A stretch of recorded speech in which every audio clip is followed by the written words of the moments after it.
Le prophète sallallahu alayhi wa sallam a dit: certains discours sont d'une éloquence tenant de la sorcellerie. Effectivement, l'éloquence, quand elle est utilisée pour des mauvaises fins, pour embellir le faux, alors elle est comme la sorcellerie.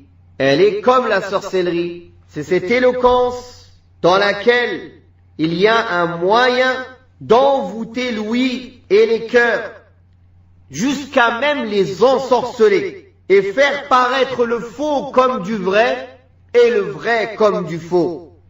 L'éloquence en elle-même n'est pas blâmable quand elle est utilisée à bon escient, mais elle est blâmable quand la personne l'utilise pour défendre ce qui n'est pas défendable, ou pour embellir le faux et enlaidir la vérité. Et subhanallah, combien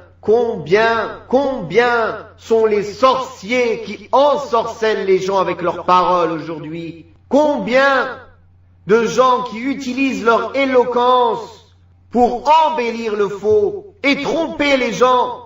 Et combien de fois nous avons dit et mis en garde contre ces personnes qui parlent au nom de l'islam, et nous avons expliqué qu'une ambiguïté, pourquoi on dit de s'éloigner des ambiguïtés? C'est-à-dire qu'elle est ambiguë du fait qu'elle ressemble à la vérité, qu'il y a une part dedans qui peut être vraie, et c'est pour cela qu'elle trompe les faibles d'esprit et les faibles en science. D'ailleurs, si le faux n'était pas caché par une enveloppe de vérité, personne ne l'accepterait. Alors on trouvera les imams de l'égarement qui embellissent leur égarement par de belles intentions, par de belles paroles, par certaines généralités qui peuvent être vraies, pour cacher à l'intérieur un poison mortel qui tue les cœurs et qui mène les gens vers l'enfer.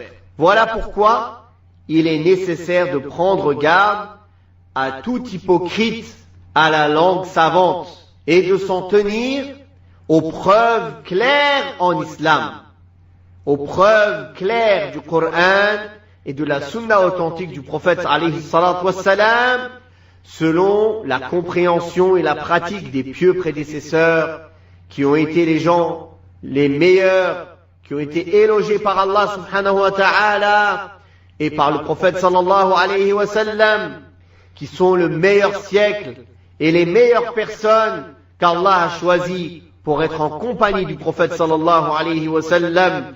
Celui qui les déteste et qui s'éloigne d'eux ne fait que détester l'islam et s'éloigner de l'islam.